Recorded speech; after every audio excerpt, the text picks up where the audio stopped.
Hello. എന്തെല്ലാന്ന്? ഏ എന്തൊരു ചൂടല്ലേ ഇപ്പോൾ അല്ലേ? പണ്ടത്തെ പോലെ ഇപ്പം അങ്ങനെ വിശക്കുന്നൊന്നുമില്ലപ്പാ. അപ്പോൾ ഇത് കഴിഞ്ഞ ദിവസോ വളരെ ലൈറ്റായിട്ട് ഞാൻ കഴിച്ച ഭക്ഷണത്തിൻ്റെ ചെറിയൊരു വീഡിയോ ആണ്. രാവിലെ തന്നെ തേങ്ങ പറിക്കാനുള്ള ആൾ വന്നുകൊണ്ട് കുറേ തേങ്ങ പൊറുക്കിയിടാനുണ്ടായിരുന്നു. അതെല്ലാം പൊറുക്കിയിടുമ്പോഴത്തേക്കും ആകെ ക്ഷീണം പിടിച്ച് പിന്നെ ഒരു 3 ഇളനീര് ഒറ്റ ഇരിപ്പിന് നടന്നു കുടിച്ച്. പിന്നെ രാവിലെ ചായയൊന്നും കുടിച്ചിട്ടില്ലേ. എന്നിട്ട് കുളിച്ച് ഫ്രഷായിട്ട് ഒരു 11:30 ആകുമ്പം കണ്ണൂർ ടൗണിലേക്ക് പോയി. കുറച്ച് പണിയെല്ലാം ഉണ്ടായിരുന്നു. അതെല്ലാം കഴിയുമ്പോഴത്തേക്കും സമയം ഒരു 2:30 ആയി. ഭയങ്കര വിശപ്പ്. നേരാ ലൈറ്റായിട്ട് ലേശം ചോറ് കഴിക്കാൻ കയറി. എത്ര വിശപ്പുണ്ടായി കഴിഞ്ഞാലും ചോറ് ഞാൻ അങ്ങനെ ഓവറായിട്ട് കഴിക്കലില്ല. ഒരു ലിമിറ്റ് വെച്ചിട്ട് മാത്രമേ കഴിക്കലുള്ളൂ. അതിന് ഈ നെയ്ച്ചോറോ ബിരിയാണിയോ പറ്റാമെങ്കിൽ നല്ലോണം കഴിക്കുവേ. ഈ ചൂട് കുറുവിയൊരു ചോറിൽ 2 കുഴിയെല്ലാം കുഴിച്ച് ഒന്നിൽ സാമ്പാറും മീൻകറിയെല്ലാം ഒഴിച്ച് പിന്നെ ചോറിൻ്റെ സൈഡിൽ അച്ചാറും അവിയലും ബീട്രൂട്ട് വറവും കൂട്ടുകറിയെല്ലാം വിളമ്പിയിട്ടുണ്ട്. ഈ അച്ചാർ ഒരു പിടുത്തം വിട്ട സാധനം കേട്ടാ. ചെറുതായിട്ടൊരു മധുരവും ഒരു പുളിയും ഒരു എരിവെല്ലായിട്ട് നല്ല ടേസ്റ്റേനു. രണ്ടോട്ടം ലേശം തൊട്ട് കൂട്ടുമ്പോഴത്തേക്കും അച്ചാറും തീർന്ന് അവിയലും തീർന്ന്. ഞാൻ അപ്പാട്ടനെ ഓനെ വിളിച്ചിട്ട് അവിയലും വേണോ അച്ചാറും വേണമെന്ന് പറഞ്ഞാൽ ഓനപ്പാട്ടനെ വിളമ്പി തന്നെ. ഇത് ഇവിടുത്തെ ഭയങ്കര ഒരു വെറൈറ്റി ആയിട്ടാ. ചെമ്മീനാണ് ഈ സാധനം. പക്ഷെ ഇത് വെറും ചെമ്മീനല്ലേ. നല്ലോണം പഴുത്ത മധുരമുള്ള മാങ്ങയില്ലേ, അതും ചെമ്മീനും കൂടെ സമം സമം ചേർത്തുണ്ടാക്കിയതാണ് അത്. ഇത് പിന്നെ അയക്കുറ കുറിച്ചാ. ഈ മുരിഞ്ഞ അയക്കുറേൻ്റെ അറ്റത്തുനിന്ന് ലേശം മസാലയോട് കൂടിയിട്ട് ഇതാ ഒരു പീസ് ഇങ്ങോട്ട് എടുക്കുക. എന്നിട്ട് മീൻകറിയും കുറച്ച് സാമ്പാറെല്ലാം കൂട്ടി കുഴച്ച് ചോറിൻ്റെ കൂടെ ചേർത്ത് വെച്ചിട്ട് പിന്നെ ആ പഴുത്ത മാങ്ങേൻ്റെ കഷ്ണം ചെമ്മീനും കൂടെ കൂട്ടി പിടിച്ച് ഇങ്ങോട്ട് എടുക്കണേ. എന്നിട്ട് ആ കറിയെല്ലാം പെരങ്ങിയിട്ടുള്ള ചോറില്ലേ അതിൻ്റെ കൂടെ അവിടെ വെക്കുക. അതിന് ശേഷം കുറച്ച് അച്ചാറും ഇങ്ങനെ എടുത്തിട്ട് ചോറിൻ്റെ കൂടെ കൂട്ടി കുഴച്ചിട്ട് വാരി എടുത്തിട്ട് ഒരു രക്ഷയില്ല കേട്ടോ. ആ ചെമ്മീൻ എനിക്ക് ഭയങ്കരമായിട്ട് ഇഷ്ടപ്പെട്ടിട്ടുണ്ട്. ഈ അയക്കൂറ പൊരിച്ചതിനേക്കാളും എത്രയോ ടേസ്റ്റ് ആ ചെമ്മീനും മാങ്ങയും കൂടെ. ചെമ്മീൻ മാങ്ങ പൊള്ളിച്ച് തരും. അവസാനം ആ സ്റ്റീൽ ഗ്ലാസ്സിൽ വന്ന ഗോതമ്പ് പായസം കറിയെല്ലാം പെരങ്ങിയിട്ടില്ല വാഴയിലയിൽ ഒഴിച്ചിട്ട് ഇങ്ങനെ നക്കിയിട്ടും കുടിച്ച്. എന്നിട്ട് ലാസ്റ്റ് ഒന്നും കൂടെ നെരുവാക്കാനായിട്ട് ഒരയക്കൂറ ഒരിച്ചും കൂടെ വാങ്ങിച്ചു. ഞാൻ മൂപ്പരോട് പറഞ്ഞ അയക്കൂറ എത്ര പോരാന്ന് പറഞ്ഞേരം മൂപ്പര് പറഞ്ഞു അന്ന് ഞാൻ വേറൊരു അടിപൊളി പീസ് തരാമെന്ന് പറഞ്ഞിട്ടാണ് ഈ പീസ് തന്നത് കേട്ടോ. ഇത് മറ്റേനേക്കാളും എത്രയോ അടിപൊളിയായിരുന്നു. അപ്പോൾ ഈ സ്പോട്ട് എവിടെയാന്ന് പറഞ്ഞുതരാം. തിരക്കാണ്ട് നിങ്ങൾ ഒരു 3:30 ആ ഒരു സമയത്തുള്ള. ഇത് ഈ റെസ്റ്റോറൻറ്റിൻ്റെ ഒരു മുതലാളിയാണ്. പിന്നെ അവസാനം ഒരു സീ ഫുഡ് സൂപ്പും കുടിച്ചിന് കേട്ടോ. അപ്പോൾ ഈ സ്പോട്ട് നമ്മളെ കണ്ണൂർ കക്കാട് റോഡിലുള്ള ന്യൂ പുലരി റെസ്റ്റോറൻ്റാണ്. ഇപ്പോൾ സമയം ഒരു 3:45 4 മണിയായിട്ടുണ്ടാവും കേട്ടോ ഏകദേശം. ആടെ ഇറങ്ങിയിട്ട് ഞാൻ നേരെ പോയത് ഒരു ദുബായ് ഐറ്റംസ് എല്ലാം കിട്ടുന്ന ഒരു ഷോപ്പ് കണ്ണൂർ ഓപ്പൺ ആയിട്ടുണ്ട് എന്ന് പറഞ്ഞിട്ട് ദുബായ് ചോക്ലേറ്റ്സ് വാങ്ങിക്കാൻ വേണ്ടിയിട്ടാണ്. ഞാൻ കുറേ ആയി ദുബായിൽ നിന്ന് വരുന്ന ചോക്ലേറ്റ്സ് കഴിച്ചിട്ട്. അതിന് വേറെ തന്നെ ഒരു ടേസ്റ്റ് അല്ലേ അല്ലേ ദുബായിൽ നിന്നെല്ലാം കൊണ്ടുവരുന്ന കിറ്റ്കാറ്റിനെല്ലാം.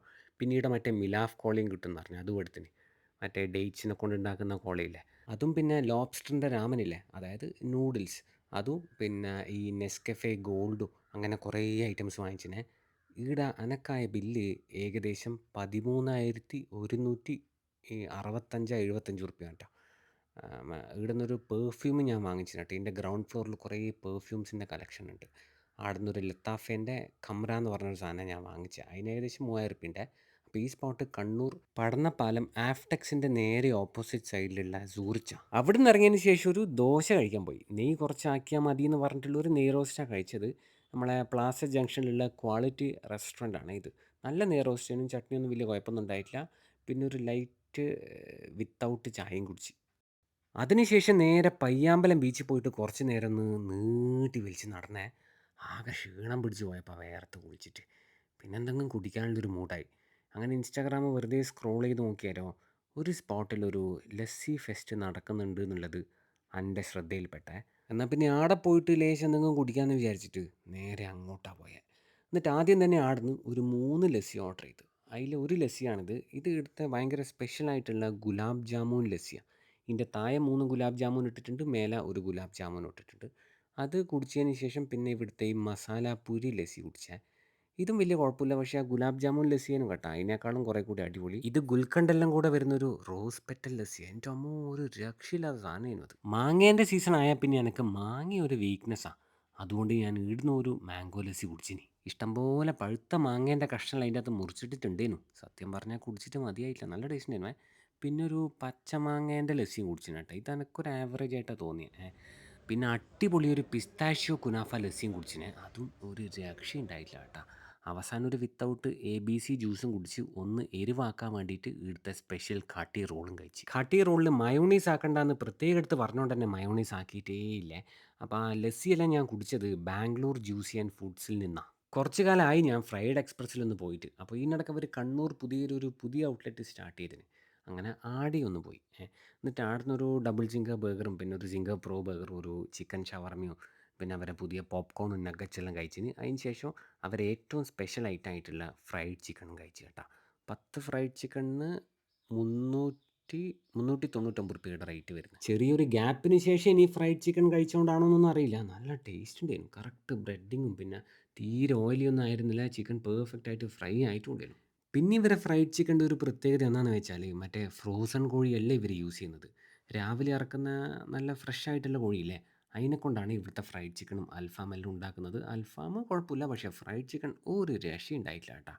അപ്പോൾ ഈ പുതിയതായിട്ട് ഓപ്പൺ ആയിട്ടുള്ള ഫ്രൈഡ് എക്സ്പ്രസിൻ്റെ ലൊക്കേഷൻ വരുന്നത് കണ്ണൂർ പുതിയതൊരു ഷോപ്രിക്സ് മോളില്ലേ, അതിൻ്റെ താഴെ തന്നെയാണ്. എന്നിട്ട് കണ്ണൂർ കാൾടെക്സിലെ ഒരു ബേക്കറിയിൽ നിന്ന് കുറച്ച് സാധനങ്ങൾ വാങ്ങിക്കുന്നതിനിടയ്ക്ക് ഞാൻ എൻ്റെ ഒരു പഴയ ചങ്ങായിനെ കണ്ട്.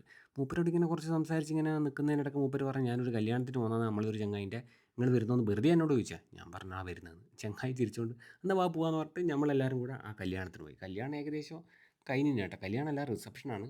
അങ്ങനെ ആടുന്ന് ഒരു കല്യാണ ബിരിയാണി കഴിച്ച്. ബിരിയാണി കഴിക്കാൻ വേണ്ടിയിട്ടാണ് സത്യം പറഞ്ഞാൽ ഞാനിവിടെ പോയത്. കുറേ കാലമായി ഒരു മംഗല ബിരിയാണി കഴിച്ചിട്ട്.